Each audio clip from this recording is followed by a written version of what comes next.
Hello, everybody. Welcome to the third installment of About the Mafia TV interviews. I have a very special guest with us today, Bobby Luisi. Bobby, how are you doing today? Go, my friend. I Thank you appreciate for having me on. Yeah, of course. I appreciate you coming on. So let's just get right into it. Just to kind of set the stage for the rest of the interview. Want to go Yep. into your origins, where you grew up? If I knew Bobby Luisi as a kid, who was Bobby Luisi? Um, what were you like as a kid? Want to just detail those moments up until you were introduced into the life? All right. I was born in Little Italy in the North End, in Boston. That's our Little Italy over there in the North End. I grew up, I don't know, maybe 2, 3 years old. My mother and father got divorced, and my mother moved to East Boston, got remarried. And at that time, I would see my father once in a while. My father was heavily involved with the gangsterism in the North End. That was Grand Central Station for the gangsters at the time. That was headquarters for the Angiulo family and the Boston faction of the mob. In East Boston, where I grew up, was also a heavy influence for organized crime there too. Every corner there was a social club, a card game, a bookmaker, whatever. So I kind of grew up around everything. I think it was 11 years old. I went to work for Rome Vending, which was owned by the Angiulo family. And I went to work with them after school.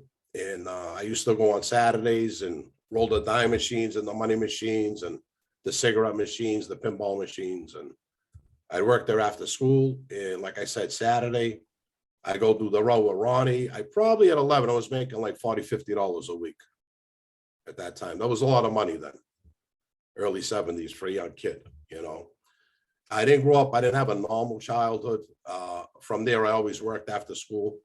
I wasn't able to play sports and do all that like my friends were doing at the time. And my whole influence was around gangsters and mob guys. And I would say about 16 years old, I moved back into the North End from East Boston into my father's building. And at that time, I was hanging around with the gangsters every day, dressing the best that we could and shaving every day. And I felt like at that time they started to groom me. My father had after hour club, strip joints, all that.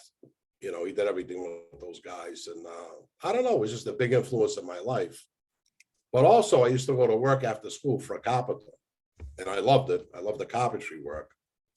So 16, 17, 18, I started getting more into that. I really didn't want to be around the wise guys at that time. I think it was 20 years old, I got my first builder's license, and 23, I got my second license.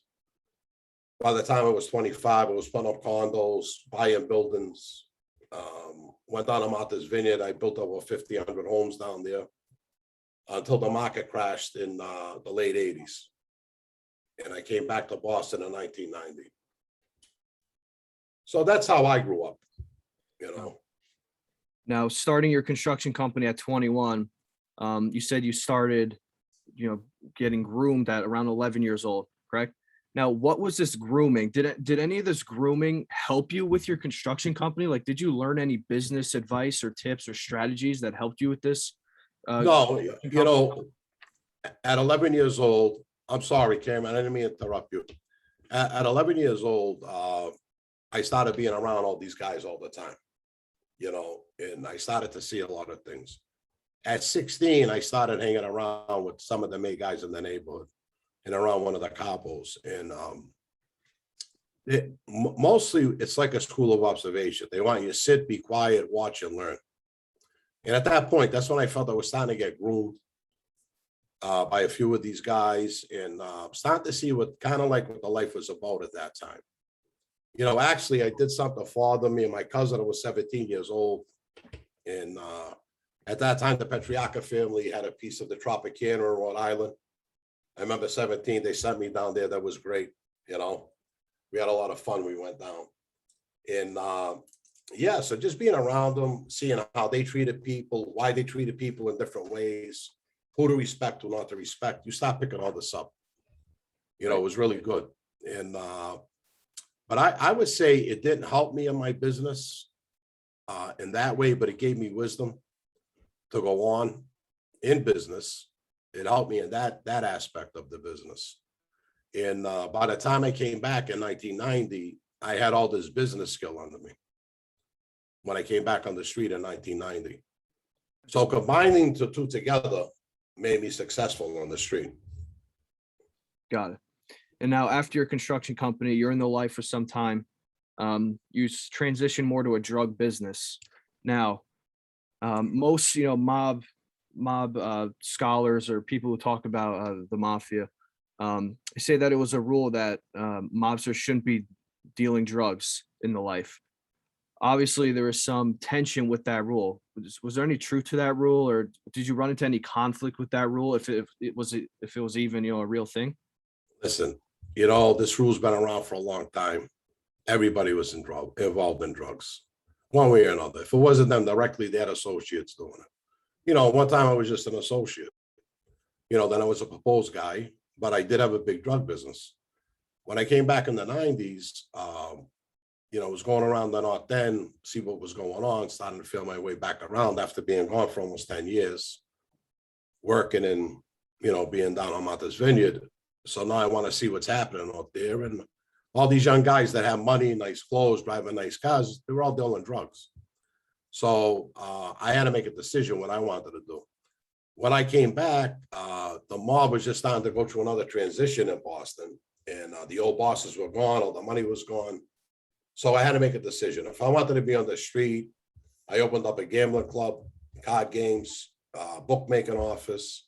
I had the drug business on the side, and it seemed the drug business was the only lucrative thing to support all my other businesses on the street. So the drug business put my business sense into it.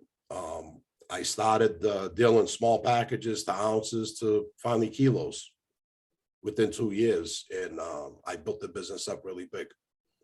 Yeah.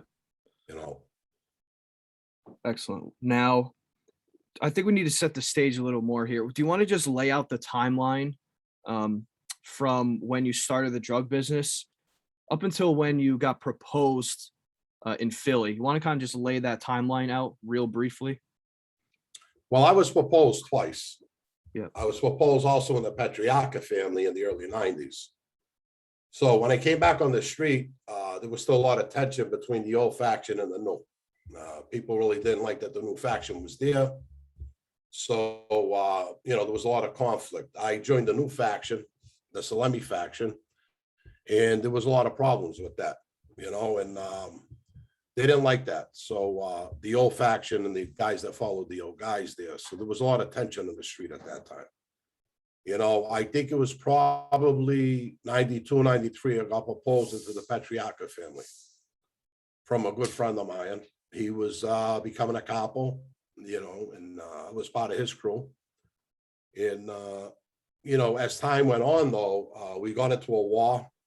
He kept getting violated. There was a lot of problems out there. People were getting killed up here right and left, and I stood with the Patriarca family probably till the mid to later 90s before I went down to Philly.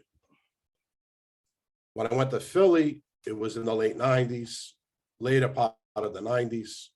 The war down there was over. The war in Boston was just, ending too. And I hooked up with Joey. And I went down to maybe about 96, 97. I'm not good with dates, And I was proposed in that family. Because I had a falling out with the Patriarchas. And I didn't end up, becoming a main man in the Patriarcha family, obviously. Now, how often is that transition from going from one state to the next? You hear about, in New York, right? Maybe you'll go from one family to the next. How common was it to cross state borders like that? In what aspect? What do you mean? To be in another family? Yeah, being with the Patriarchas and just ending up with Philadelphia. How often was that transition? In history, hardly ever. That really, what I did in Boston really never happens. Because as the war progressed and as I got on the street, I was getting stronger and stronger. I was building up my crew to be a family, the Luisi family, which we never got there, but it was still the Luisi clan up there, Yeah. And I had a big crew. I had everybody around me. I had probably the most powerful crew in the mid 90s up there. when I decided to go with Philly, the Patriarchas weren't strong enough to kick me out. So that could show you the power that I had at the time. Yeah. Wow. So when I went down to Philly, they already knew, plus they had to check me out. They do, they go through procedures, the mob. They just don't grab you and take you in. And I got very friendly with Joey Molino, Giorgio Borghese, and all the guys down there, and they accepted me and they took me in the family. But what I did, that doesn't happen very often. I actually don't know anybody else that did what I did. Actually bringing a family into a city where another family already was. I've never heard it happen before. And you think that's just because of the power that you had and your ability to make money and build a clan? You think that they saw that as an asset and they thought, we should really bring this over and, at least consider him? Absolutely. Well, you got to remember now, if I went back to the late 70s, early 80s, I would have never been able to do that with the old faction that was there. Raymond Patriarca, those guys would have never allowed it. Never allowed it. Right. But you got to remember that the mob started deteriorating in the 90s in Boston and Philadelphia. New York were having their own problems, So, my attitude always was, I'm 300 miles away from New York. I really don't care what they have to say, to be honest with you. Yeah. And no disrespect to them, because I got a lot of friends from New York, a lot of friends down there. But overall, I'm not going to stop what I'm doing because of them. Basically. And then when Joey took me in, because we did go to Peter Gotti, Gigi went there, had a meeting with Peter Gotti, said, Bobby wants to come down this way. And Peter said, I can't help Bobby because there's already a sitting family. So this is show you what we did. So Peter couldn't do it. So when I went to Philly, Joey did it. And when Joey did it, and I became a main guy, a capo and a boss up there, there was nothing anybody could do. Right. Too late at that point. Right. So obviously you think that whole stigma around, Mafia doesn't do drugs, it's bad, whatever, is a myth, right? Yeah. Today, day and age, current times, not much of a myth. That's what they do, right? Now, well, it's more open now. Yeah. It's more open. Yep. Well, keeping up with current times, obviously, very recently, a big hit to the Colombo family administration. Some news sites report that, the entirety or the majority of the administration was arrested. And, they had a mobster on the phone recording. I mean, what do you say to these mobsters, that are just not learning from, history? They keep talking on the phone. They keep posting. Some mobsters have social media pages on Facebook and whatnot. What do you say to that? And like the current state of the mafia, and like, I guess we just call it technology. What do you say to that? Well, listen, from all my experience, you'd have to be insane to even want to become a member of the mob today. I mean, it's just not feasible anymore. Omerta's gone. Like you said, you're seeing these people on social media. As bosses want to get on the TV now. They want to be on YouTube. They want to be everywhere. There's a lot of still diehard gangsters out there, from Boston to Philly to New York to Chicago. Well, I don't even know if there's a family left in Chicago. In Detroit. But what I have to say is that if you want to get involved in that life now, you better be insane. You really do.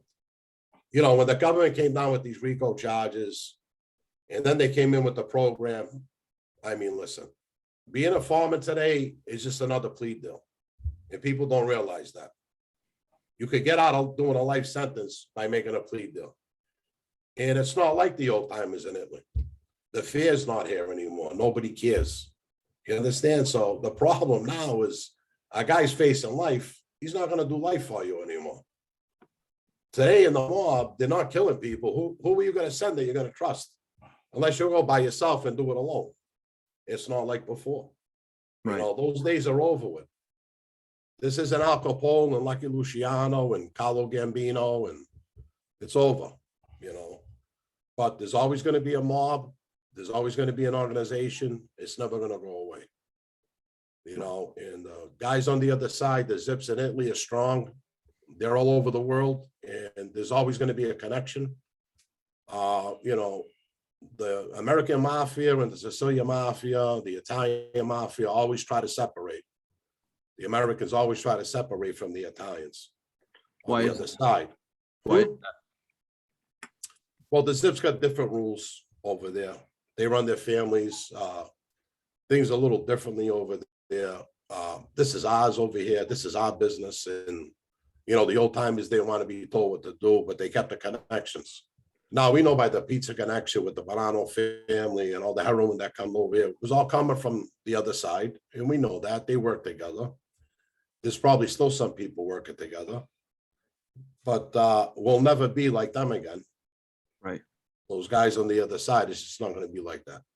We're all Americanized now. Right. And that's dangerous. You know, you want to look at something in history and just, I'll tell you, when I grew up, my mother got married right after high school. This is what used to be in the neighborhoods. Your mother's Italian, you know. Yes.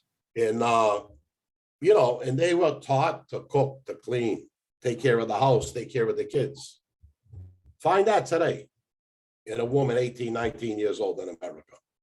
Because if you could find that, bring them. I got a son too. I want him to meet her. But it's rare. You understand?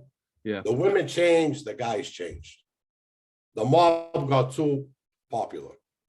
Too many movies. Too many sitcoms. You know, The Sopranos, everything. You know, it's just never going to be a secret anymore. They're getting tapes from Boston of initiations to Philadelphia, all over the country. Everybody's worried. It's not a secret no more, my friend. It's not what it used to be. Right. So it doesn't sound like that the Italian Americans didn't really nurture that connection and those roots in Italy. They kind of wanted to separate and be their own entity. Correct? Yeah. Interesting. Interesting. Because you would think that they would kind of nurture that connection, you know, like this is our roots, you know, this is where we came from. That's very interesting to hear. Now we were talking about kind of the culture of America a little bit. Do you think that, why do you think Italy is so strong? Do you think it's that the government doesn't have the resources that we do? Do you think that it just like, No, I don't think it's that. I just think it's the upbringing. They're raised differently over there. right, They respect differently over there. And we're talking, these are old timers, right, you know, that they're still with these people, grew up with these people. It's a different society. They get involved in La Cosa Nostra over there, the mafia, we should say in Italy, is a lot different than getting involved over here. right. A previous guest told me on my show is that I'm not sure of the truth of this, but what one clan would do is they would give you a puppy, they give you a dog, and you have to bond with the puppy and raise it and take care of it for a year, and then they'll come back in a year, and in order to join, you'd have to shoot the dog and kill it after you make that connection and bond. So it's, you know, it's brutal. That's what it is. It's brutal. Now, have you heard any stories from the other side? Any business dealings, like anything from the other side? Any stories? Any dealings? Not really, not too much. The only stories I've heard from the neighborhoods, you know, was to sever the connection. You know, guys used to be able to come over with a letter from their boss. Instead of being formally introduced, they could take a letter over. We stopped that. They don't want to do that anymore. You know, because if you're mafia, anywhere in the world, it's a brotherhood. It's a brotherhood. So now for Don's in Italy and wants this guy to be recognized over here, he used to send a letter. You understand? They can't do that no more. A lot of the rules from before are over with. And this all had to do a lot with the separation between the two. You know, if I answered your question correctly. Yeah, no, that's great.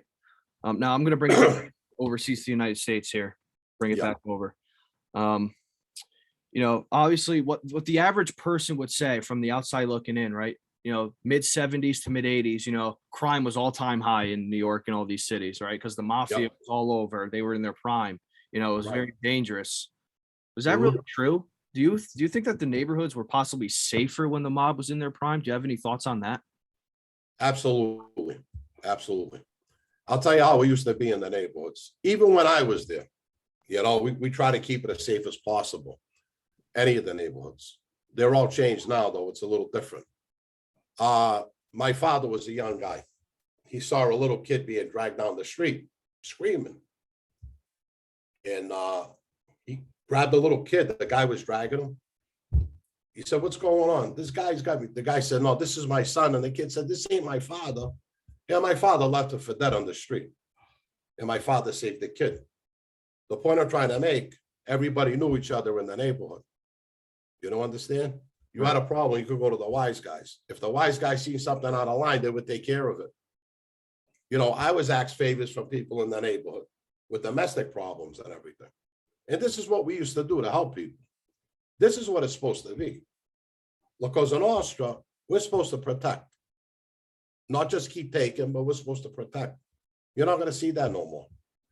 You know, my neighborhood's still Little Italy, and me and Paulie go in there all the time. Paulie's in the background, Paul Tanzo. And we go in there all the time, and we might see 1 or 2 people we know. It's amazing. Right. You know, I've been gone for over 20 years. The neighborhood changed so much in 20 years. East Boston was all Irish and Italian when I left. Now it's more Spanish.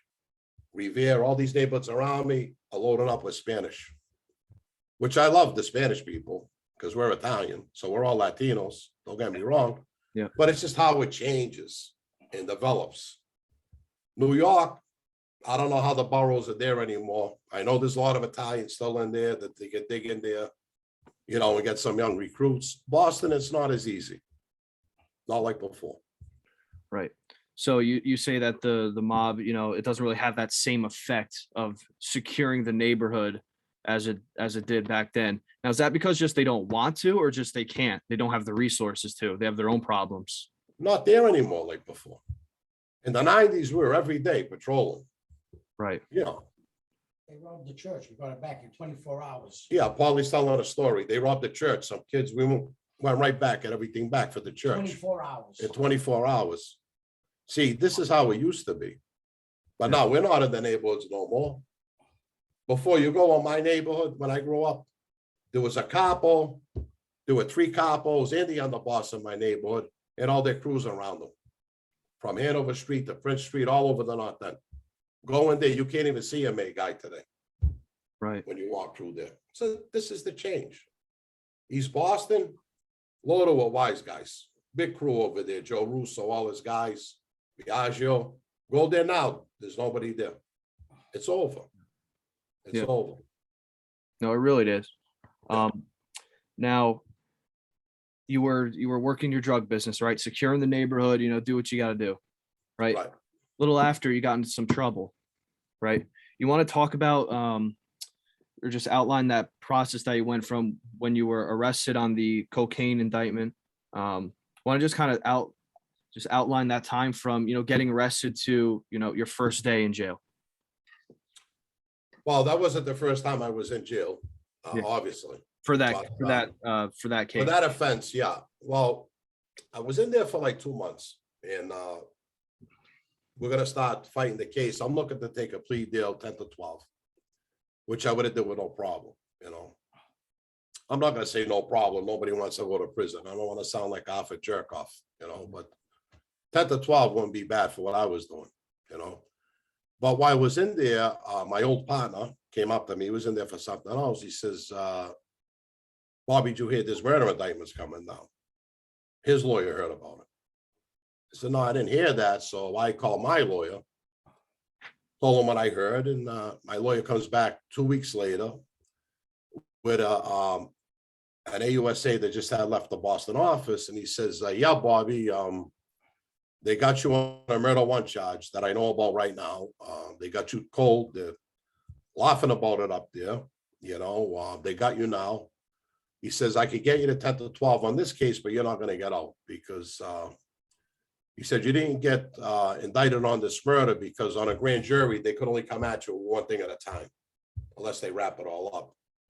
So he said the next grand jury sits, you're going to get superseded with 1 or 2 murder charges. I wasn't sure. I don't remember exactly what he said. He says, if you want, I'll go in and talk for you. If you want to talk, he says, no, I don't want to talk, you know. But then, you know, I was in my cell for a few weeks, my stomach turning. And I knew that I had friends in there that were flipped on me. Right. So I had to make a decision. So my decision was, you know, to grab the life jacket, and you know, I went and I talked to them. I didn't end up doing anything with them. Everybody knows that. I ended up taking my plea back, and I went to trial twice. First time I went, I got 20 years. The second time I went to trial, I went an appeal, and I got 15-8, and I ended up doing the 13-9. thank God that when I won the appeal, I got all my good time back from fighting. So, you know, I guess for my crimes, I got lucky. I Yeah. got lucky, you know. Now, prison itself, it's no picnic. I think that rehabilitation thing in prison is bullshit. I got to tell you that right now. When I was in there, you know, I had something happen with me on the street. I started following Christ before I went to prison. And I ended up getting a degree in theology while I was in there. Wrote a book. Book's up on Amazon now. I got the degree. I started teaching in there. I was the education teacher in there, teaching GED and all of that. I was very productive in prison. You know, I'm the type of guy, I can't lay down on my bunk and, you know, I can't do that. I always got to move and work or do something. So my thing was to help rehabilitate some of these guys. Being a builder, the prison actually went out and got me the tools and everything I needed for the class. I started, you know, being a GED teacher, geometry, and I started teaching these guys how to break down concrete, wood, construction, read a frame and square. And I'll tell you, I had some nice classes there, you know. Did prison help me? Yes, it did.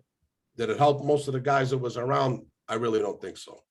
Yeah. So it wasn't really the prison helping you. It was like you helping yourself in prison, right? Making the best of That's the situation. listen, that's the whole thing about prison. You know, a lot of guys, they talk about because they go in prison to find God.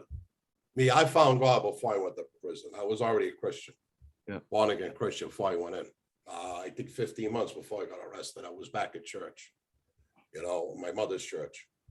And, you know, I had something when I went. And a lot of these guys don't have anything and they're lost and they're looking.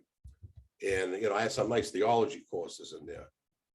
It's nice if you want to do something with your life. If you want to learn something, you could do that in prison. You could become whatever you want. You understand? But you have to be the one to take the first step. Right. You know, they try, they want you to get your GED, they want you to do this, they want you, it's all nonsense. You got to want to do this. If you want to see Christ in prison, if you want to get a GED, if you want to get a college course, that's on you to do that. You understand? Right. Or you could be a rat like the rest of the guys in there, like a hood rat. And run around and lift weights and do nothing all day. It's your choice. Right. That's how prison breaks down. Right. Yeah, this is a very hot topic, so I'm glad we touched upon that. Did you meet any friends in prison that you still know today, or you kind of just like closed off, focus on your theology and kind of writing your book? Did you establish any significant relationships in prison? While I was in prison, I really actually a good friend of mine, Sammy the Beast. He watches my Wednesday night show. We're live every Wednesday night. Nice. We got a show tonight, actually. But yeah, some of my friends from prison had reached out to me. But besides Sam, he was very close to me in prison. I really try not to bring those relationships out of the prison. Interesting. To be honest with you. Interesting. Why? Unless if they were Christians with me, yes. But well, listen. A lot of guys don't rehabilitate themselves. They want to go right back out and do the same thing. They want to go back to selling their drugs or robbing or whatever they were doing. That's their business. God bless them. But I'm not going to stay in contact with people like that. But I have a lot of friends that are in the life. If you're asking me that question, yes, I do. Still have a lot of friends that are in the life. Interesting. But prison relationships, not really, just a few. In terms of your friends kind of currently in the life, do you find it hard to break that bond because you were part of this brotherhood for so long? Do you find it just hard to break that bond, or do you stay friends with them just because they're friendly and you think of them as a friend, or just find it hard to kind of break that connection with them? Well, the friends from the life that I have today, besides the life, they were my friends. Guys, we loved each other. We did things together. We made money together. We took different paths together, if you understand what I'm saying. And we all got disillusioned with the life. But you got to remember something. In our hearts, down deep, we're always going to be those guys. That doesn't wash away. Right. You know, as much as I love Christ and read the Bible and write books or whatever I do, that's still part of my life. And those people will always be part of my life, Got it. you know? Right. Now you take Paul Tanzo that does the show with me, my co-host Paul, he was a main guy in my crew. And we're tighter than brothers. From all these years, nobody could separate us, you know? So there's bonds that were made on the street that just people ain't gonna be able to separate no matter what they do. Right. Now, I kind of just thought of an interesting question that I'd like to ask you. Just think about this whole realm of what mobsters do after they get out of prison, after they get hit with that mind-changing prison sentence, right? What do mobsters do after their release and after they commit to walking away from that life, besides all the YouTube and the podcast stuff? Or let me rephrase it this way. What are there any businesses that you like? I'm not asking you, what businesses are you in now currently, personally. Are there any certain businesses that you like that maybe a kid looking at the life wants to make that money, that they could make that same money legitimately with other businesses? Do you have any other businesses in mind that could be a replacement, for the life that, it'd be better for the kid to go towards? Well, look, when I got out, I got a big job in construction because of my background when I went down to Tennessee. From there, I went to Sandusky Cabinets. I was a quality control manager, actually running the floor. I had 70 people under me. Then after that, I went into the car business. And, the car business is a good business. As long as you got a good product, you're not trying to rob people. There's a lot of money to be made in that business. You got to remember something. I'm a convicted convict, and most of the guys around me, there's not much that we could do. Right. We can't get government jobs. We can't go too far. We can't go back and get our old licenses back for buildings or electricity or whatever we were doing before. That's all over with now. So I figured the best business that I could be in for myself and I can make a good turnover would be the car business. So that's what I do today. Right. I either manage or sell cars, either way, So, that's what I do. That's what I suggest the kids could go. Listen, you could go back, get out of prison, try to, get a better education. There's a lot you could do, but there is always going to be that restriction because of that convicted felon's always going to be a label on you. But there are a lot of ways to make money legally. A lot of ways. So definitely, guys just got to dig in on that. And property is still a good option. Buy a property, flip a property. I'm just myself a little too tired to do that. Yeah. It's not for everybody. Yeah, pick up a hammer and start that again. So the cars are easier for me. Right. Now you were saying that these felony restrictions are kind of holding people back from getting into these certain businesses, and maybe that could be a barrier in between them, going legit. Even if they want to go legit, maybe they think they can't, so they're forced to go back into a life of organized crime. Do you think that the restrictions are too heavy for a felon to get into certain businesses? Do you have any comments on the current felony restrictions today? Yeah, I think it's a problem. I'm going to tell you a story. When I came back to Boston, I was already selling cars in Tennessee. So when I come back to Boston, I went to a few dealerships. They hired me right away.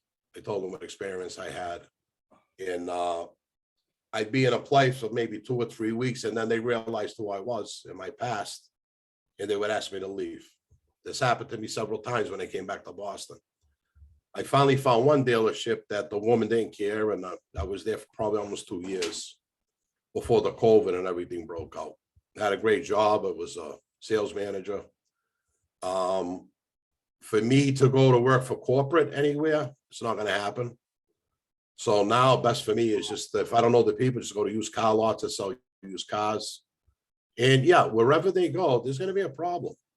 The best 2 occupations when you come out of prison is either construction, the restaurant business, or the car business.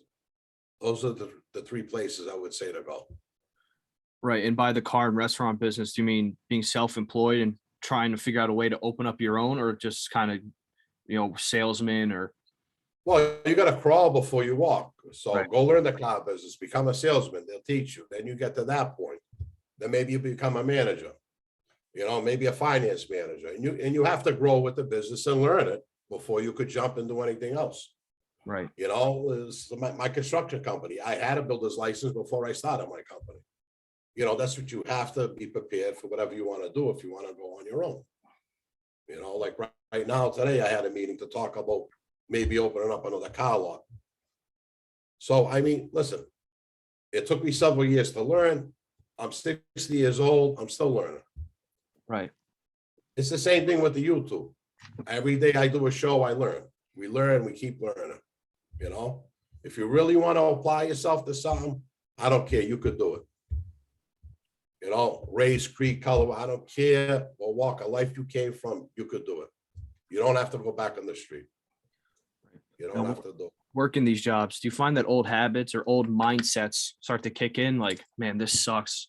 Like, I wish I was, that big, powerful guy back in the day. Any of that kick in, or you've completely cut off from that? Does it ever kick in? Every day I shake my head. What happened? What am I doing here? Yep. I'm trying to sell this person. Like, what am I doing? You had power, all the money you wanted, the women, everything. Everything was at my fingertips.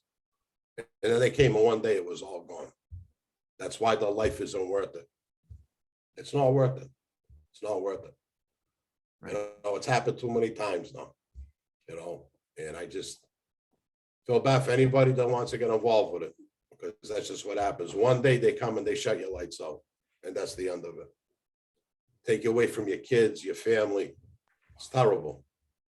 Right. I had grandparents die while I was in prison. Praise God, my mother and father are still alive, stepfather, and I have time with them. But it's no life for anybody. It really isn't. Yep. Especially today. It's a lot easier making money legally than it ever can be illegally with all these resources and all this technology today. So, where do you even see the point where it would be worth it to get into a life like that? And I think this is a good bridge into my second to last question here.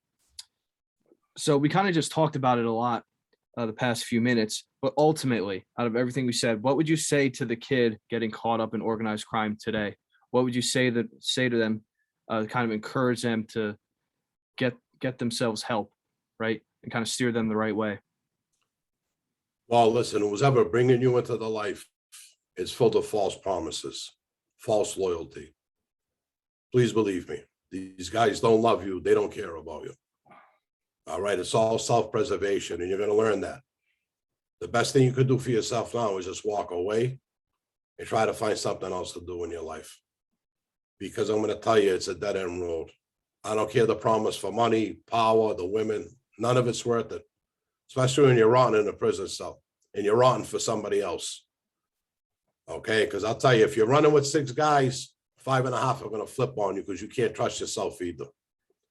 So I'm just telling you that, just be careful, get out of the life, go get a job.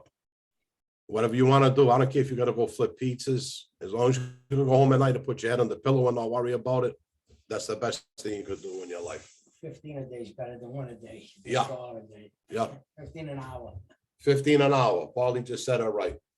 Yeah. It's better than $1 a day. $1 a day in prison, because that's what you're gonna get. And if you don't got family behind you, if they're mad at you, they don't send you money, guess what? You're using their soap, their towels, their shampoo, and their toothpaste. Try living like that for 20 years. Tell me what that's like. Right. And there's other, if you're really yearning for that brotherhood and that loyalty aspect, there's other organizations to get that loyalty, right? You could join a sports team or some sort of club, and you can get that obviously not to the extent of organized crime, the severity of it, but you could get that feeling of belonging and brotherhood if that's what people really, search for, right? There's other ways.